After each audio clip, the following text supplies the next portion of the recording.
دنیا کے ہر ملک کا اپنا آئین ہوتا ہے جس کے مطابق پالیسیاں مرتب کی جاتی ہیں۔ سرکاری ادارے ان پر کام کرتے ہیں اور فیصلے کرتے ہیں۔ حکومت کی دو اقسام ہیں، پارلیمانی اور صدارتی۔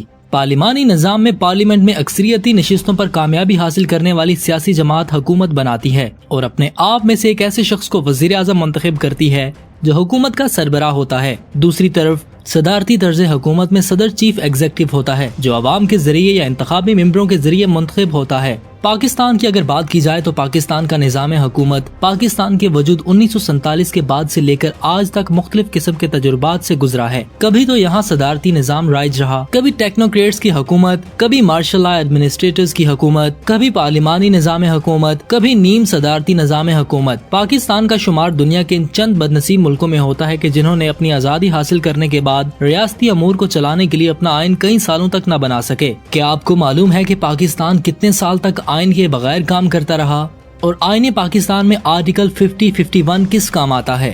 اس ویڈیو میں ہم آپ کو پاکستان کے پارلیمانی اور سیاسی نظام کے بارے میں بتائیں گے اور اس وقت کون سا نظام پاکستان میں رائج ہے۔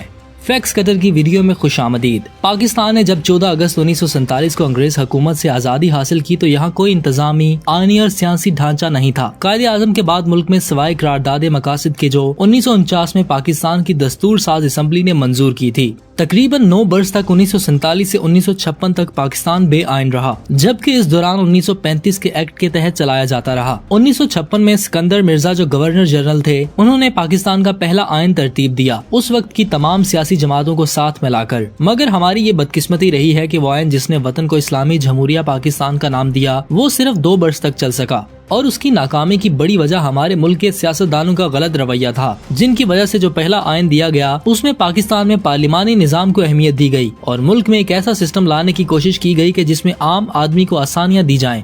بدقسمتی سے اس دور کے سیاستدانوں نے اس قدر سیاسی گند مچایا کہ پہلا آئین 3 اکتوبر 1958 کو اس وقت کے کمانڈر ان چیف جنرل محمد ایوب خان نے ختم کر ڈالا اور پہلی دفعہ مارشل لا نافذ کر دیا گیا۔ اس مارشل لا سے جمہوریت کی بساط الٹ دی گئی۔ 1958 سے 1962 تک 4 برس مسلسل فوجی حکومت قائم رہنے کے بعد جنرل ایوب خان نے اپنی حکومت کو طول دینے کے لیے ایک نیا آئین دیا جو کہ بنیادی جمہوریتوں کے نام سے مشہور ہوا۔ اس میں عام آدمی کو ووٹ ڈالنے کا اختیار حاصل نہیں تھا، بلکہ BD ممبرز کو اختیار دیا گیا کہ وہ صدر کا چناؤ کریں۔ یہ ایک طرح کا چور دروازہ تھا جو کہ جنرل ایوب خان نے اپنی حکومت کو طول دینے کے لیے استعمال کیا اور جس کی بنیاد پر صدر ایوب خان 1969 تک پاکستان کے صدر مملکت رہے اور بلا شرکت غیر وہ مشرقی پاکستان اور مغربی پاکستان کے حاکم اعلیٰ رہے۔ اس دور میں بیوروکریسی اور اسٹیبلشمنٹ کے درمیان بہت اچھے تعلقات رہے۔ 1965 کی جنگ سے پہلے تک پاکستان اقتصادی طور پر ترقی پذیر ملکوں میں سے سب سے آگے جا رہا تھا۔ 1965 کی جنگ کے بعد حالات نے اقتصادی، معاشی اور معاشرتی ترقی پر روک لگا دی اور پاکستان میں بے چینی اور بدامنی نے معاشرے کے اندر جگہ بنانی شروع کر دی۔ 1967 میں ذوالفقار علی بھٹو نے جو صدر ایوب خان کی کابینہ میں وزیر خارجہ تھے، صدر ایوب خان سے معاہدہ تاشکند پر اختلاف رائے کرتے ہوئے 1967 میں ایک سیاسی جماعت قائم کر لی